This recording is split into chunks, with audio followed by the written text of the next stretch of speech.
you want. And he went in. And listen to what he said when he went in. He was going to take Kyiv in 5 days, remember? Because it's part of the old Soviet Union. That's what he wanted to reestablish. Kyiv. And he, in fact, didn't do it at all. He wasn't able to get it done. And they've lost thousands and thousands of troops, 500,000 troops. President Trump, I never said that. For 1 minute, I just want to go back to my original question, which is, are Putin's terms acceptable to you? Keeping the territory in Ukraine? No, they're not acceptable. But look, this is a war that never should have started. If we had a leader in this war, he led everybody along. He's given $200 billion now or more to Ukraine. He's given $200 billion. That's a lot of money. I don't think there's ever been anything like it. Every time that Zelensky comes to this country, he walks away with $60 billion. He's the greatest salesman ever.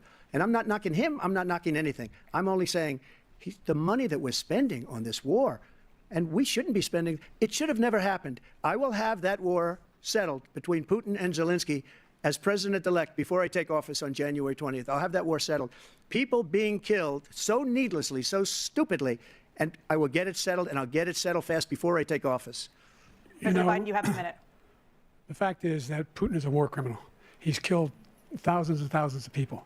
And he has made one thing clear. He wants to reestablish what was part of the Soviet Empire, not just a piece. He wants all of Ukraine. That's what he wants. And then you think he'll stop there? Do you think he'll stop when if he takes Ukraine? What do you think happens to Poland? What do you think of Belarus? What do you think happens to those NATO countries? And so if you want a war, you ought to find out what he's going to do, because if in fact he does what he says and walks away, and by the way, all that money we give Ukraine are from weapons we make here in the United States. We give them the weapons, not the money at this point. And our NATO allies have produced as much funding for Ukraine as we have. That's why we're strong. Thank you. Moving on to the Middle East.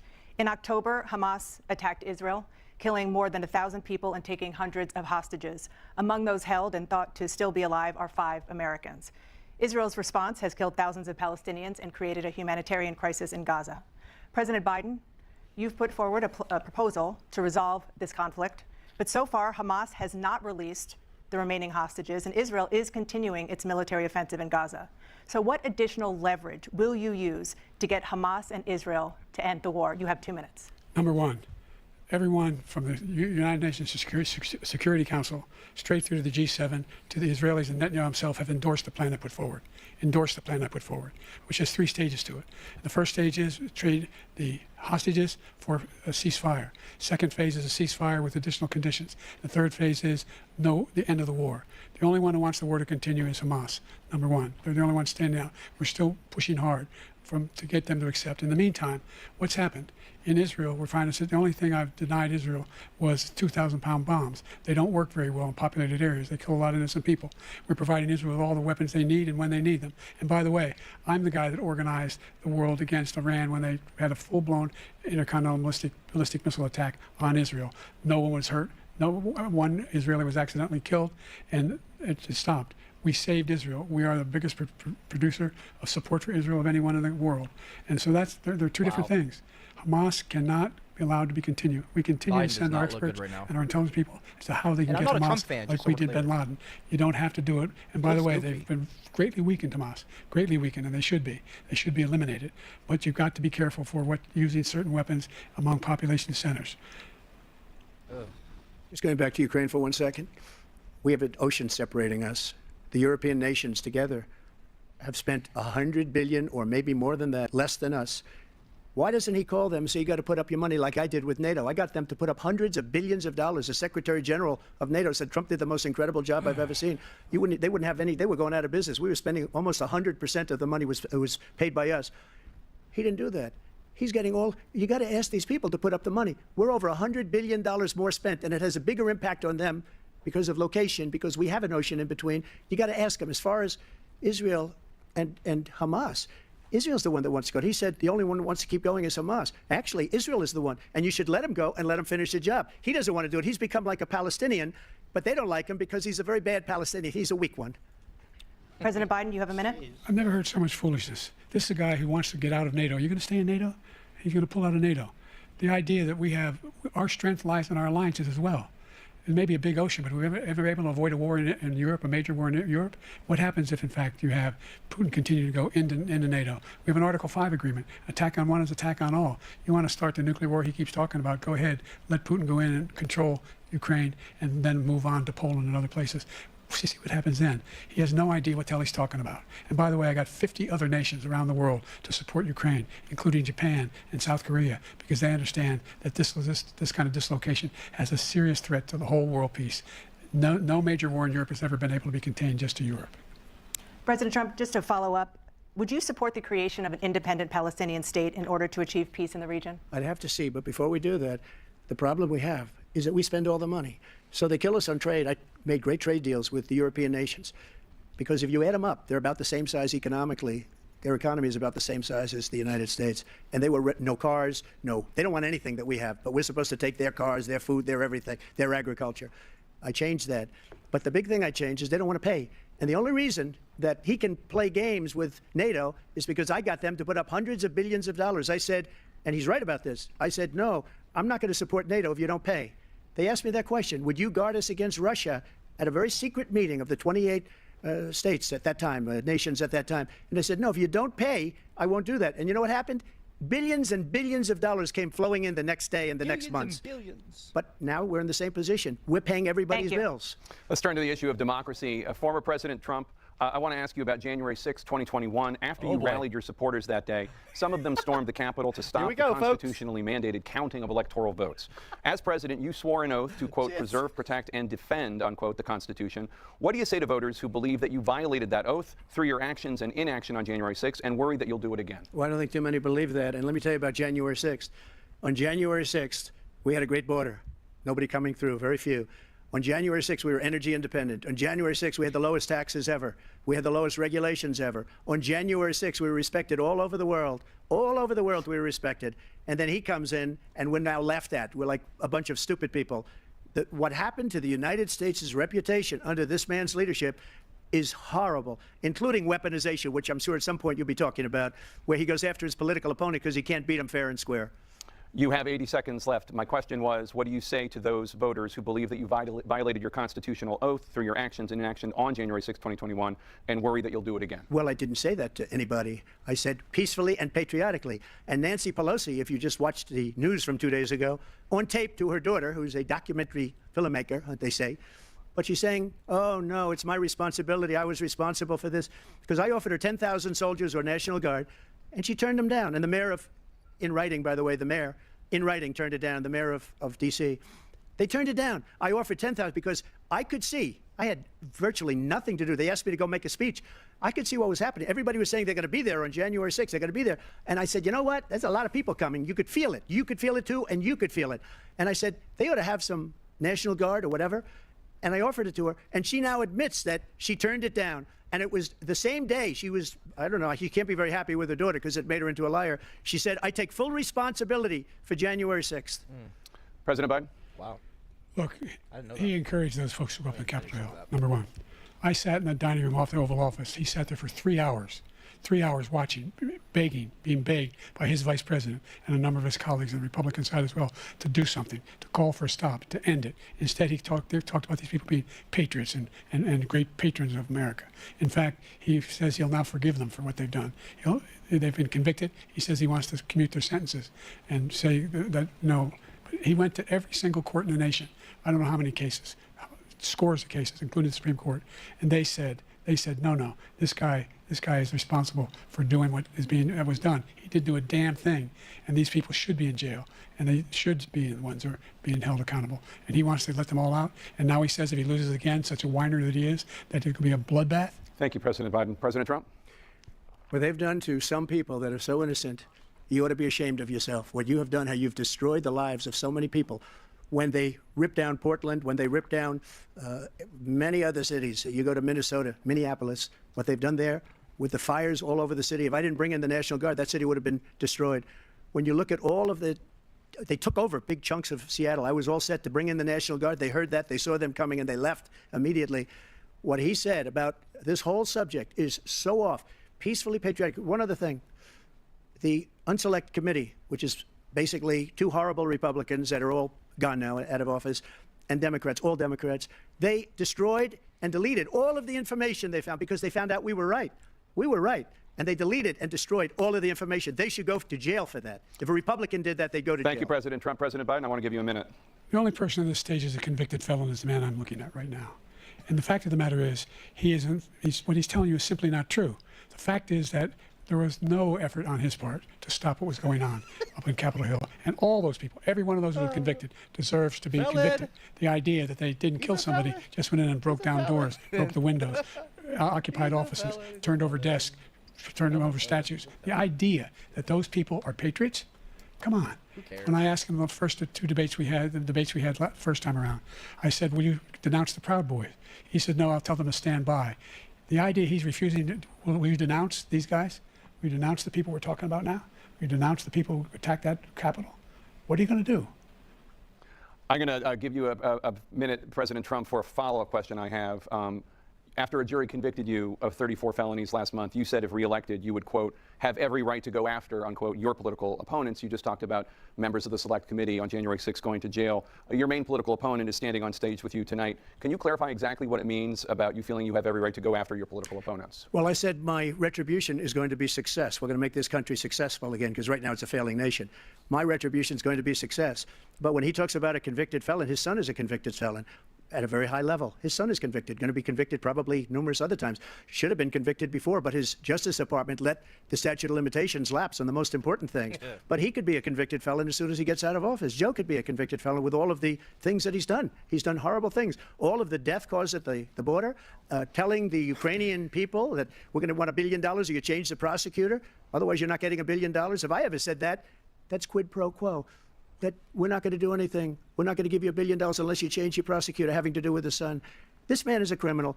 This man, you're lucky. You're lucky. I did nothing wrong. We'd have a system that was rigged and disgusting. I did nothing wrong. Thank you, President Trump. President Biden, you have said, I'm coming right to you, sir. Well, you want to respond? Go ahead. I'll give you a minute to respond. The idea that I did anything wrong also given relative Trump to a what you're minute to talking about is respond earlier. outrageous. It's simply a lie. Trump was asking number to one. respond earlier, Number y'all didn't two, give him that. the idea that you have a right to odd, seek retribution isn't it, against folks? any American just because you're president is wrong. It's simply wrong. No president's ever make spoken sure like Biden that gets a before. moment, though. No president in our history has spoken like that before. Number three, Gotta have the soft the gloves, crimes you know. that you are still charged with. And think of all the civil penalties you have. How many billions of dollars do you owe in civil penalties for molesting a woman in public, for doing a whole range of things, of having sex with a porn star on the night while your wife was pregnant? I mean, what are you No talking class. about? What? You have the morals of an alley cat. Give you a minute, sir. I didn't have sex with a porn star, number one. Number two, that was a case that was started and moved. They moved a high-ranking official, a DOJ, into the Manhattan DA's office to start that case. That case is going to be appealed and won. We had a very terrible judge, a horrible judge, Democrat. The prosecutor were all high-ranking Democrats, appointed people, and both the civil and the criminal. He basically went after his political opponent because he thought it was going to damage me. But when the public found out about these cases, because they understand it better than he does, he has no idea what these cases are.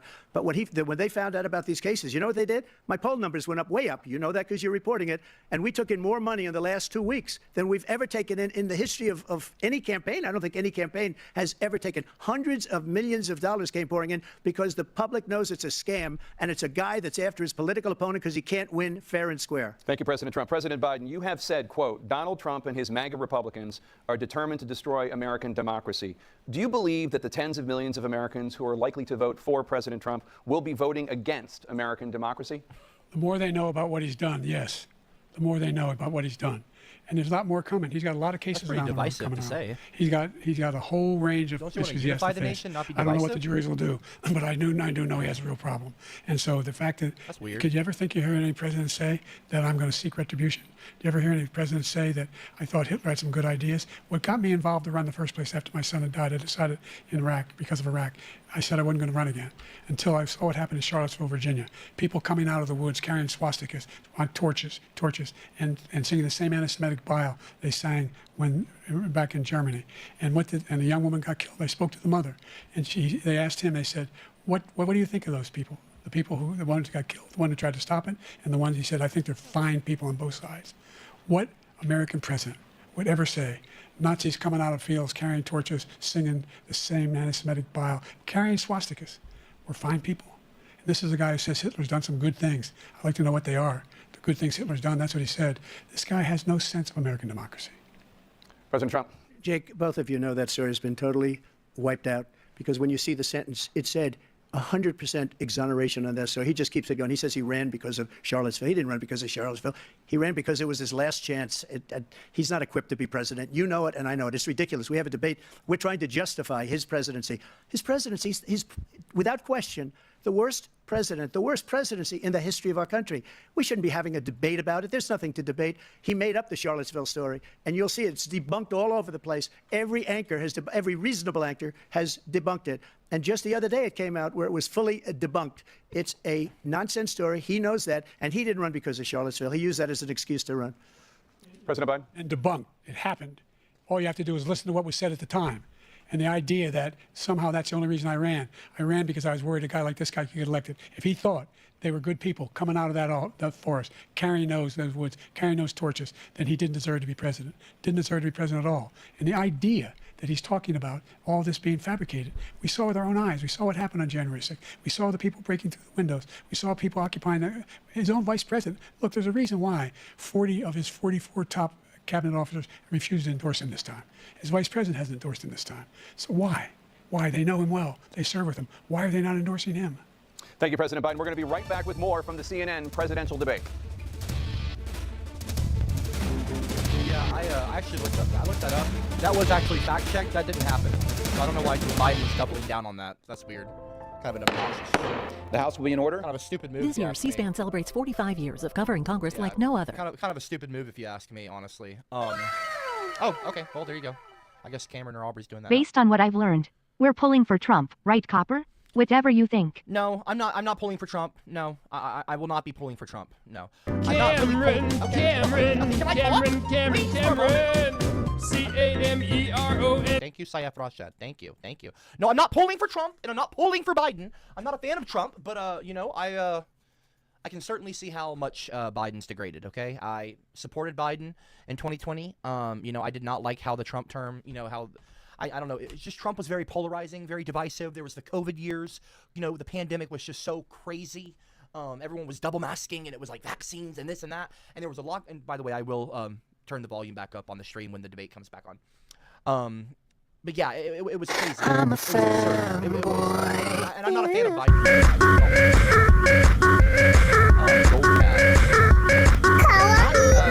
Goldcap, let's see here. Goldcap, not by the hairs of my chinny chin chin, said CopperCab. And then he huffed and he puffed and he blew Gavin. Okay, I would never fucking blow Gavin McInnes. Shut up, bitch. Lampshade Knight has been a member of the Rotten Eggs for 30 years. That's nice. Thank you. Okay. I can see that on my screen. You don't need to play it, Cameron. C-A-M-E-R-O-N, Cameron. Okay, you don't have to play it out loud, Cameron. It's really not necessary, okay? Thank you. Thank you very much. Thank you. Saif. Okay, Saif.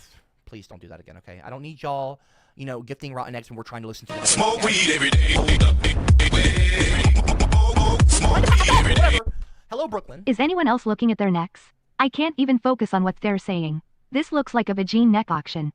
Here, step right up and pick your pousey. Would you rather have Trump's long-lipped tan vagina or Biden's thick puffy coochina? Cameron, what are you talking about, Brooke? Cameron. Hold on. C-A-M-E-R-O-N, Cameron. That's great, thank you. Brooklyn, what are you talking about their necks? You can't even focus on what they're saying. This looks like a vagina neck auction. What are you saying? Trump and Biden have pussies on the back of their fucking neck? What is wrong with you, Brooke? You're a pervert. Clearly. And I'm a feminist, and I'm saying that to a woman. You're saying that Trump and Biden have pussy neck, whatever the fuck pussy neck is. This looks like a vagina neck auction. The fuck is that? What are you talking about? This is a presidential election, idiot. It's a debate. Dumbass. Anyway, idiots. Here, step right up and pick your pussy. Would you rather have Trump's long... What is this? Would you rather have Trump's long-lipped tanned vagine or Biden's thick puffy coochie? Biden's thick puffy coochie. That's great, Brooklyn. Thank you so much. Let me not read that again. You're an idiot, Brooke. Coy, oh wait, no, hold on. Coy, I'll read your comment. You both faced in your first terms, and you'd certainly face again in the second term. President Biden, while black unemployment dropped to a record low under your presidency, black families still earn far less than white families. Black mothers are still 3 times more likely to die from pregnancy-related causes, and black Americans are imprisoned at 5 times the rate of white Americans. What do you say to black voters who are disappointed that you haven't made more progress? They acknowledge they made a lot of progress, number one. The fact of the matter is there's more small black businesses that have been started than any time in history. Number two, The wages of black unemployment is the lowest level it's been in a long, long time. Number three, we're providing housing for black Americans and dealing with the segregation that exists among these corporations that collude to keep people out of their houses. In addition to that, we find that the impact on the choice that black families have to make relative to child care is incredibly difficult. When we did the first major piece of legislation in the past, I was able to reduce black child care costs.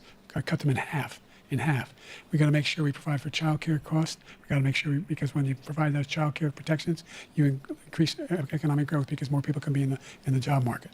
So there's more to be done, considerably more to be done. But we've done a great deal so far, and I'm not letting up, and they know it. You have 49 seconds left. What do you say to black voters who are disappointed with the progress so far? I say I don't blame them for being disappointed. Inflation is still hurting them badly. For example, I provided for the idea that any black family, first-time home buyer, should get a $10,000 tax credit to be able to buy their first home so they can get started. I made sure that we're in a situation where all those black families and those black individuals who had to take out student loans that were ballooning, that if they were engaged in nursing, and anything having to do with volunteerism, if they paid their bills for 10 years, on their student debt, all the rest was forgiven after 10 years. Millions have benefited from that. And we're going to do a whole lot more for black families. Thank you, President Trump. And he caused the inflation. He's blaming inflation, and he's right, it's been very bad. He caused the inflation, and it's killing black families and Hispanic families and just about everybody. It's killing people. They can't buy groceries anymore. They can't. You look at the cost of food where it's doubled and tripled and quadrupled. They can't live. They're not living anymore. He caused this inflation. I gave him a country with essentially no inflation. It was perfect. It was so good. All he had to do is leave it alone. He destroyed it with his Green New Scam and all this money that's being thrown out the window. He caused inflation. As sure as you're sitting there, the fact is that his big kill on the black people is the millions of people that he's allowed to come in through the border. They're taking black jobs now, and it could be 18, it could be 19, and even 20 million people. They're taking black jobs, and they're taking Hispanic jobs, and you haven't seen it yet, but you're going to see something that's going to be the worst in our history. Thank you. President Biden? There was no inflation when I became president. You know why? The economy was flat on its back.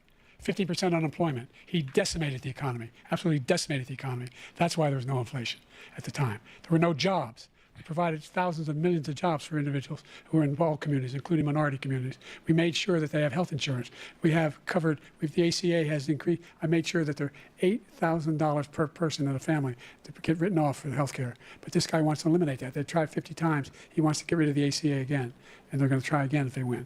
You find ourselves in a position where the idea that we're not doing anything, we put more police on the street than any administration has. He wants to cut the cops. We're providing for equity and making sure people have a shot to make it.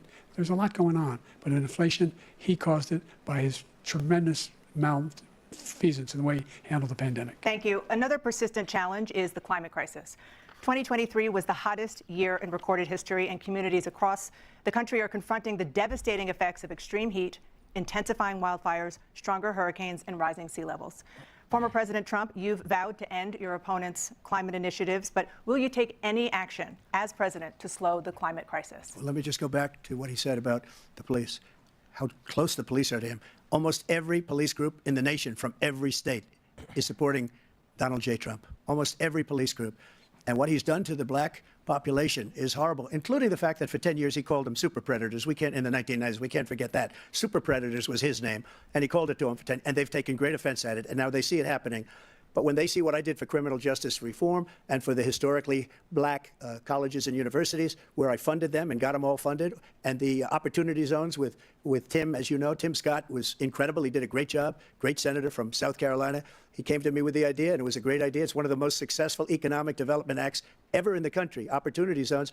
And the biggest beneficiary are blacks. And that's why we have the best numbers with them in maybe ever. They're saying ever. I read this morning where ever, the best numbers. He's lost much of the black population because he's done a horrible job for black people. He's also done a horrible job for Hispanics. But wait till you see these millions of people pouring into our country, and they're going to take the jobs. And it's already started, and you haven't seen anything yet. It's a disaster. You've 38 seconds left. President Trump, will you take any action as president to slow the climate crisis? So I want absolutely immaculate clean water, and I want absolutely clean air, and we had it. We had H2O. We had the best numbers ever, and we did we were using all forms of energy, all forms, everything. And yet, during my 4 years, I had the best environmental numbers ever. And my top environmental people gave me that statistic just before I walked on the stage, actually. I don't know where the hell he's been. The idea that anything he said is true. I've passed the most extensive climate change legislation in history. We find ourselves, and by the way, black colleges. I came up with $15 billion for HBCUs, historic black universities and colleges, because they don't have the kind of contributors that they have to build these laboratories and the like. Any black student is capable in college of doing what any white student can do. They just have the money, but now they'll be able to get those jobs in high tech. We're in a situation where the idea that he is claiming to have done something that had the cleanest water, he hadn't done a damn thing for the environment. He pulled out of the Paris Peace Accord, Climate Accord. I immediately joined it because if we reach 1.5 degrees Celsius at any one point, there's no way back. The only existential threat to humanity is climate change, and he didn't do a damn thing about it. He wants to undo all that I've done. The Paris Accord was going to cost us $1 trillion, and China nothing, and Russia nothing, and India nothing. It was a ripoff of the United States.